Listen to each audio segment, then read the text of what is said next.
Lord, palakasin mo ako sa mga oras na ito. Bigyan mo pa ako ng maraming inspirasyon para makamove on sa buhay ko.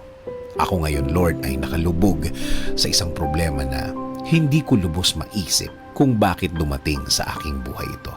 Nalilito at parang nawawala na ako. Parang walang makapitan. At alam kong walang makakaintindi ng aking kalagayan.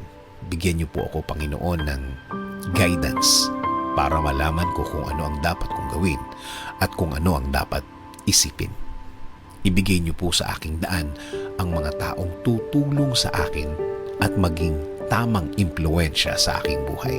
Taong nakareceive na din ng inyong pagpapala at ng inyong guidance at patuloy na nabubuhay ng tama na ayon sa inyong kalooban, Panginoon. Huwag niyo pong hayaan din na grabing maapektuhan ang aking pamilya. Spare them from hurt. Patuloy niyo po silang protektahan.